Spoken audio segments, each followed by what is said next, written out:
in that period of time, especially 1949, Europe was rebuilding. It was recovering from the war. And I think since then, a lot of it has had to do with the U.S. economic bubble that was going very great. And NATO strategically is very important to the United States. Yeah. So, especially when you compare it to the United Nations, which is totally ineffective. Yeah, it's in some missions it's ineffective and ask for support NATO or the Right. European Union. So you're American, you know the September of 11th. This is topic I don't want to talk about, but because it's strange for me, actually strange for the Americans. How do you think? How the Americans accept the Bush policy in Afghanistan and Iraq? It's Well, a difficult Afghanistan, question, I know. Afghanistan was much easier for Americans to accept the policy because the enemy, the Taliban, is clearly an evil enemy, and it's a very defined enemy, and the goals are much clearer. When you look at the war in Iraq, it becomes very confusing and very convoluted. At one point, Saddam Hussein had been supported by the United States, and at the time he was supported, he was still a dictator. He was still doing all of these horrific things. It's just that at that time he was, against Iran. As long as he was against Iran, that way there was reason to support. The other aspect of what's going on in Iraq is the billions of dollars that are being spent. If the United States was incredibly wealthy, I don't think it would be as big a problem to Americans, but they're starting to realize the cost. We could, with just a couple of months of the cost of the war in Iraq, we could cover the uninsured in the United States. We could give teachers pay raises. We're talking billions of dollars. And the elections are coming up, so issues like, did you vote for the war or not vote for the war?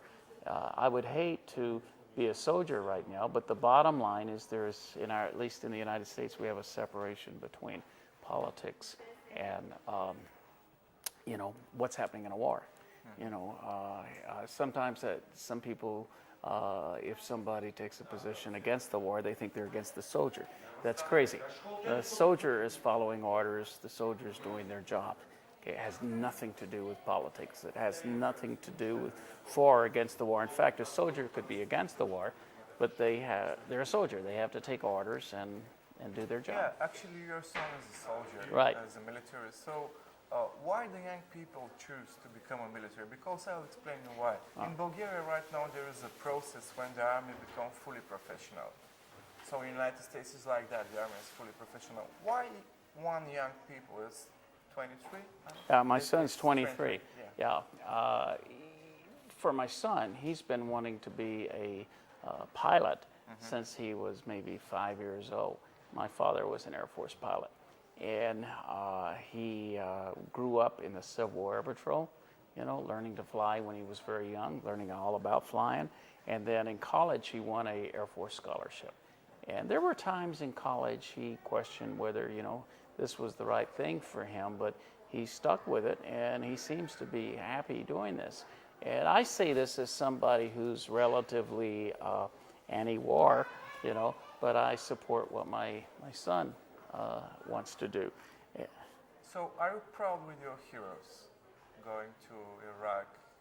Are you proud with your militaries? Because I'll explain why I'm trying to compare the American military and Bulgarian military. Right. So because in Bulgarian militaries, to be a military is okay, but the salary is not enough. So I see the United States, they wear something like that, written their names here, and they are very proud. When they go to the bar or something, to be a military is something special. Well, that's a good question. I think today it has become something special again. And, I actually always believe that it has been. I think what's really critical for people abroad is to understand the distinction between what Americans think in politics versus what they think of their country. I can love my country, but be against the president, you know.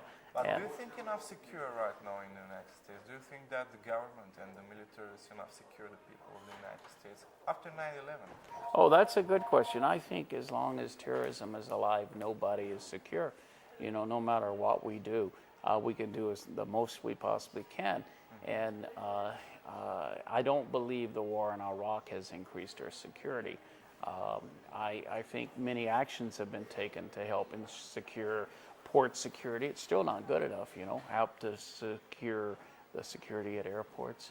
But, you know, these are all separate issues. You know, 9/11 deeply affected every American, even anti-war people, because we were attacked on our soil. Pacifists now don't believe in fighting back even when you're attacked. So I'm not a pacifist, but you know, when there's a war, I look at all the issues. But we were attacked without any question. We were attacked, and we had to have to do something. And what to do? I don't think anyone knew what the best answer is. But the bottom line is secure the ports, secure the borders.